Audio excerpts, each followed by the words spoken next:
Hello everyone. আমি আজকে যেই টপিকটা নিয়ে আলোচনা করতে চলেছি সেটা হচ্ছে কেওয়াইসি আপডেট। এই কেওয়াইসি আপডেট ব্যাংকের জন্য বহুদিন ধরেই শুরু হয়েছিল, কিন্তু যেটা আসল ব্যাপার, যেটার জন্য এই ভিডিওটা বানানো, সেটা হয়তো আপনাদের প্রত্যেকের খুব ইম্পর্টেন্ট এবং কাজে লাগার মতো একটা বিষয় হতে চলেছে যে আর মাত্র কয়েকদিন বাকি, তারপরেই কিন্তু এই আপডেট বন্ধ হয়ে যাবে। সেক্ষেত্রে কিন্তু আপনাদের ব্যাংকের অ্যাকাউন্টে বিভিন্ন রকমের সমস্যা হতে পারে। কারণ কেওয়াইসি মানে হচ্ছে নো ইউর কাস্টমার, এবং সেটা শুধু ব্যাংক বলে না, বিভিন্ন গভর্নমেন্ট ডকুমেন্টস থেকে শুরু করে বিভিন্ন প্রাইভেট অর্গানাইজেশনেও এই কেওয়াইসি হয়, যাতে তারা ভেরিফাই করতে পারে তাদের কাস্টমারদের যে অথেন্টিকেট ভেরিফাইড হচ্ছে কিনা, কাস্টমার অথেন্টিকেট কিনা। তো সেই ব্যাপারটা তো সময় সময় এটা মাঝে মাঝে করা হয়, কিন্তু বর্তমান যে আপডেটটা, সেই আপডেটটা আপনার যদি আগে করা থাকে তবুও আরও একবার করতে হবে। তো এই ব্যাপারটা নিয়ে আমি আজকে আলোচনা পুরোটা ডিটেলসে করব। সবার প্রথমে যেটা হচ্ছে বিষয়, সেটা হচ্ছে কেওয়াইসি আপডেট এত ইম্পর্টেন্ট কেন। আপনার যে ব্যাংক অ্যাকাউন্ট সক্রিয় রাখার জন্য কেওয়াইসিটা প্রচণ্ড পরিমাণে দরকার। Help prevent fraud, money laundering এবং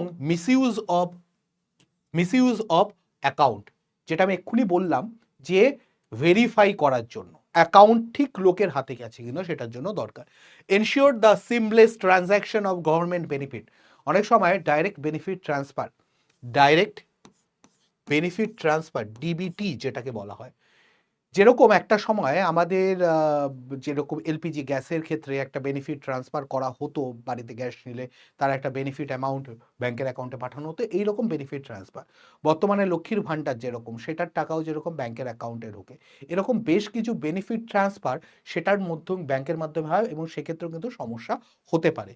আরবিআই নির্দেশিকা অনুযায়ী সবাইকেই এটা করতে হবে। আমরা সবাই জানি, আশা করি, যে আরবিআই হচ্ছে আমাদের সেন্ট্রাল ব্যাংকিং অর্গানাইজেশন, যারা ব্যাংকিংয়ের সম্পূর্ণ রুলস অ্যান্ড রেগুলেশন ডিটারমাইন করে, কন্ট্রোল করে এবং সেটাকে ঠিকমতো চালনা করে। তো আরবিআই তরফ থেকেই এই জিনিসটাকে করা হচ্ছে এবং নোটিফিকেশন পাঠানো হচ্ছে বিভিন্ন জায়গায়। ওয়্যার টু আপডেট কোথায় করবেন?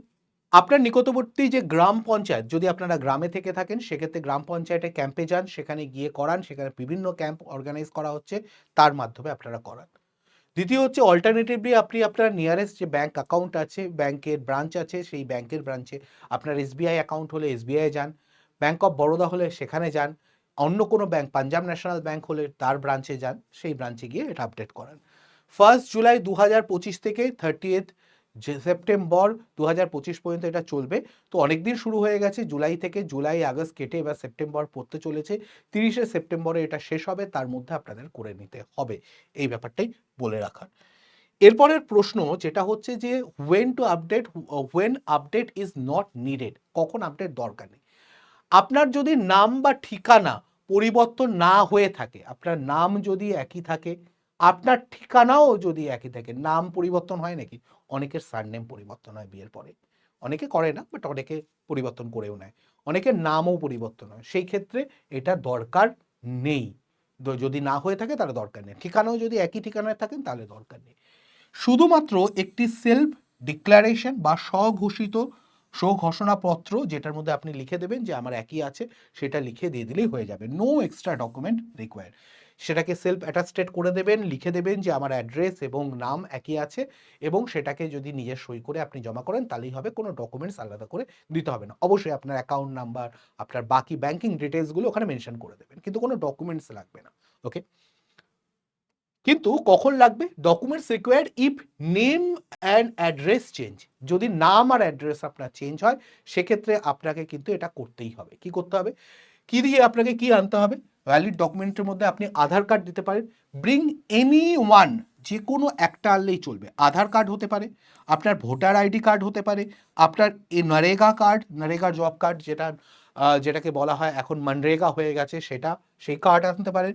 পাসপোর্টের আপনার ডকুমেন্টস আনতে পারেন, পাসপোর্ট, ভ্যালিড পাসপোর্ট যদি থাকে, যেটা ভ্যালিডিটির মধ্যে থাকে। ড্রাইভিং লাইসেন্স আপনি আনতে পারেন।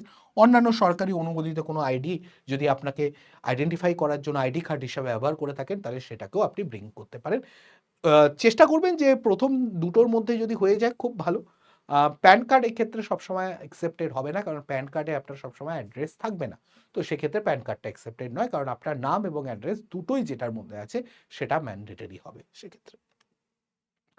আমি যদি পুরো জিনিসটাকে সামারি করে দিই বা আরবিআই তরফ থেকে যে ঘোষণাপত্রটা বা যেটা রিলিজ করা হয়েছে সেটার কথা বলি, কেওয়াইসি আপডেট করুন, আপনার ব্যাংক অ্যাকাউন্ট সক্রিয় রাখুন, আপনার নিকটবর্তী গ্রাম পঞ্চায়েত বা ক্যাম্পে যান।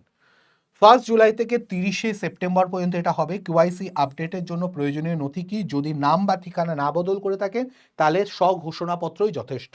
নাম ঠিকানা বদল হয়ে থাকে, আপডেটের তথ্যের কোনো একটা নথি যেটা আপডেট হয়েছে, অবশ্যই পুরোনোটা আনলে হবে না। সেখানে আধার হতে পারে, ভোটার কার্ড হতে পারে, নরেগা জব কার্ড হতে পারে, ড্রাইভিং লাইসেন্স, পাসপোর্ট বা ন্যাশনাল পপুলেশন রেজিস্ট্রেশন দ্বারা জারি করা পত্র, এগুলোর মধ্যে কোনোটা আপনি ব্রিং করুন সঙ্গে আপনার। আপনি আপনার ব্যাংকের নিকটবর্তী শাখায় গিয়েও কেওয়াইসি আপডেট করতে পারেন। আমি গ্রামে থাকি না, তাহলে আমার গ্রামে হবে না, তো সেক্ষেত্রে আপনাকে ব্যাংকের অ্যাকাউন্টে গিয়ে পুরো জিনিসটাকে করতে হবে, ব্যাংকের কোনো একটা ব্যাংকের ব্রাঞ্চে গিয়ে করতে হবে, ঠিক আছে? এটা হয়ে গেল ব্যাপারটা। এবার আমি আরও 2-4টে জিনিস শেয়ার করতে চাই। এই কেওয়াইসির বেনিফিট কি? কেওয়াইসির বেনিফিট হচ্ছে account remain active and safe. আপনার অ্যাকাউন্ট অ্যাক্টিভ থাকবে, সেফ থাকবে, কোনো রকম লন্ডারিং বা ফ্রডজেরি হবে না। Eligibility for government scheme and subsidy সেগুলো আপনার অ্যাকাউন্টে ঠিকঠাক ঢুকতে থাকবে। স্মুথ ডিজিটাল ট্রানজ্যাকশন হবে, ইউপিআই বা ডিবিটি যেটা আমি বললাম, ডাইরেক্ট বেনিফিট ট্রান্সফার, এগুলো অটোমেটিক্যালি ঠিকঠাক হতে পারবে। Protect against fraud activity, RBI guideline compliances, মানে আরবিআই গাইডলাইন অনুযায়ী এটাকে আপনাকে করতেই হবে।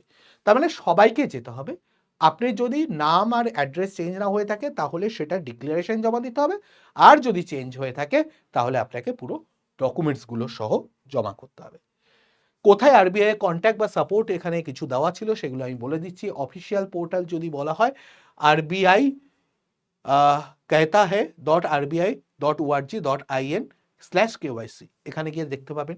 ইমেল আইডি হচ্ছে RBI-RBI.org.in, ওয়েবসাইট হচ্ছে www.rbi.org.in। এগুলো থেকে আপনারা আরও ডিটেলস পেতে পারেন। আমি মোটামুটি ব্যাপারটা যেটুকু দরকার আমার মনে হলো আপনাদেরকে আমি শেয়ার করে দিলাম। আশা করি এটাই আপনাদের জন্য যথেষ্ট হবে। তো ভিডিওটাকে আমি এই পর্যন্তই রাখছি। আশা করি ভিডিওটা আপনাদের ভালো লেগেছে। যদিও ভালো লাগে অবশ্যই লাইক করবেন। বন্ধু-বান্ধব এবং পরিজন এবং আত্মীয় যারা আছে বা যাদের এটা প্রয়োজন মনে করছেন সবার সঙ্গে এটা শেয়ার করতে পারেন, কারণ আমার ধারণা এটা প্রত্যেকের প্রয়োজন হবে। এবং তার সঙ্গে আরও একটা ইনফরমেশন, যদি আপনারা এই চ্যানেলে নতুন হন তাহলে অবশ্যই বেল আইকনটা ক্লিক করে রাখবেন, নোটিফিকেশন অন করে রাখবেন এবং চ্যানেলটাকে সাবস্ক্রাইব করে রাখবেন, যাতে আগামী দিনে এরকম ভিডিও আরও দেখতে পান। আপনাদের যদি কোনো ডিমান্ড থাকে কোনো ভিডিওর তাহলে সেটাও আপনারা কমেন্ট করে জানাতে পারেন। আজকের ভিডিওটা এই পর্যন্তই রাখলাম। খুব ভালো থাকবেন। ধন্যবাদ সবাইকে।